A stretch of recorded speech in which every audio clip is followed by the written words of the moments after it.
Welcome back. Underage drinking is so rife in South Africa, and there are concerns that this will increase. According to aware.org, 50% of teenagers in South Africa drink alcohol, with children drinking from as young as the age of 10. Now, let's discuss South Africa's relationship with alcohol. We are now joined via Zoom by Bongiwe Ndondo, a Southern African Alcohol Policy Alliance, and she's the board chairperson of that organization. Bongiwe, thank you so much for your time this afternoon. Now, of course, we've seen that massive tragedy in the Eastern Cape that obviously propelled us to have this interview with you this afternoon. Firstly, your reaction to that tragedy: 21 young lives lost in a tavern, with the youngest victim only 13 years old. Thank you, Unati. And it's such a horrific accident that happened in the Eastern Cape. And I just want to join and echo many South Africans across the country in paying my condolences to the parents and families of those young lives. I think at the heart of it, Unati, is the issue of alcohol availability in our communities. If you walk through the townships, you see there are a lot of taverns and shebeens all over the place. The issue of density of alcohol outlets has got to be addressed. The issue of affordability of alcohol in this country has got to be addressed, because those are some of the drivers of this increased binge drinking that we see.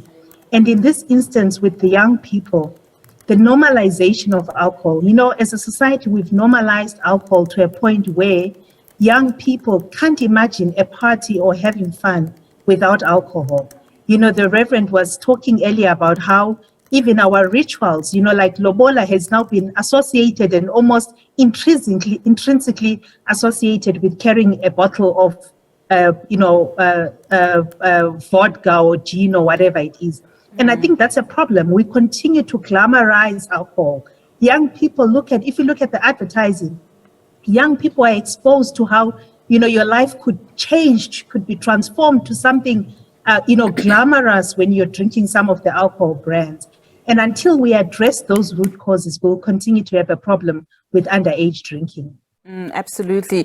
Now, your colleague, Maurice Smathers, in a recent article that he penned, he asks the question, has the governing party lost the political will to deal with the country's alcohol crisis?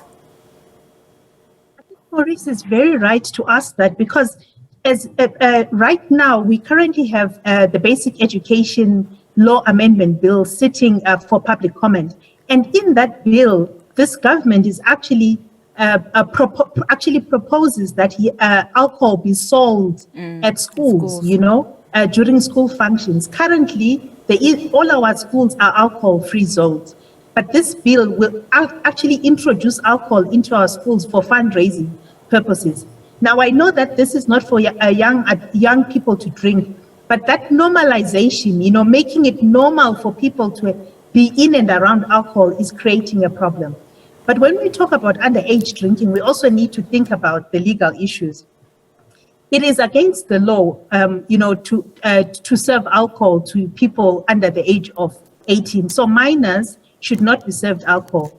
Now, we know that in this tragic incident, we had people as 13 who were drinking in that tavern. And we know that that event at the tavern was advertised as a pens down party.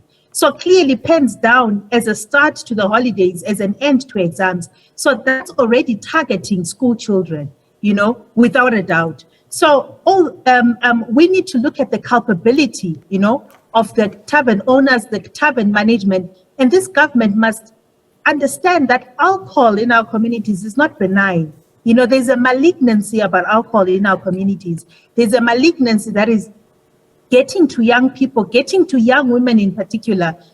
Advertising now specifically targets, young women with all the flavored drinks and, mint that, peach that, and all those things are supposed to be attractive to young people. And it's very sad that, the ANC government is very silent on what we should be doing from a legislative point of view to control the use of alcohol in this country.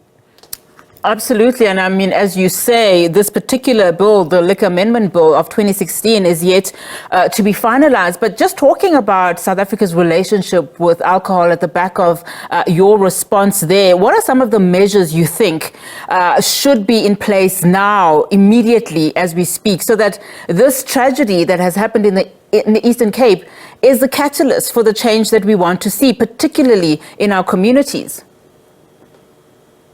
The first thing we need to do is to enforce our laws. We need proper law enforcement because there are laws that govern how alcohol gets sold, the trading of alcohol as well as the serving of alcohol to citizens.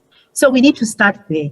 But beyond that, we've got an alcohol amendment bill, a liquor amendment bill that's been sitting in Parliament since 2013, and we're not given any reasons as to why that bill has not been passed. And in that bill is actually a very comprehensive, a piece of legislation that will enable government to regulate the sale of alcohol and the use of alcohol in our communities. So we need to prioritize and fast track that bill through the system. But we also need to be thinking about, at a community level, what kind of support can be given to parents around parenting, because it's very challenging, to parent teenagers. And I think many parents will tell you that they feel defeated sometimes. So we need to support these parents more and not lay blame at their door when young people are found drinking in taverns at 3 a.m. In the middle of the night.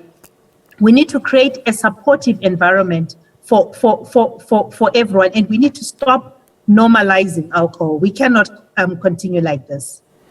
I'm glad you raised the issue of parents because, as you know, since the incident, of course, a lot of people still wondering what exactly happened to those young children as police investigate. But a lot of blame has been pushed on parents. But we now know, especially after this conversation, that this is a wide-scale issue and has a multifaceted kind of approach as we speak to the different stakeholders that are involved. Government being one of them, of course, those that control the licensing in as far as liquor consumption is concerned. The children are concerned and the parents, as you say. But as communities, where do we begin to, as you say, even give support not only to the parents, but also to the children? Because one is boggled, by the fact that this particular tavern is within the community, and nobody thought to ring the alarm to say it's past 2 a.m. and there are young children here, so let's stop this. Where do we even begin to make sure that as communities we support each other? That's a very important point you make, Unati, because we may be looking at those parents, but all of us are parents, to these minors in one way or the other. And so we need to be looking at and introspecting as adults in this society and think about where are we? Where were we when this was happening? Where were we when we had adults serving young children alcohol? And so it's a broader societal responsibility, yes. But I think we need to have the drive to claim back our communities, because I think that's what's at the heart of it. Our communities have been hijacked and captured, by all sorts of social ill elements, and we need to claim back our communities. We have the right as citizens to actually oppose the opening of a liquor outlet in our communities. We have the right, but how many of us actually exercise that right? How many of us know that we have that right? So we need to be using what is available to us as part of our democratic processes to shape the communities that we want and want to live in. Absolutely. Bongiwe Ndondo, thank you so much for your time this afternoon. Really do appreciate it.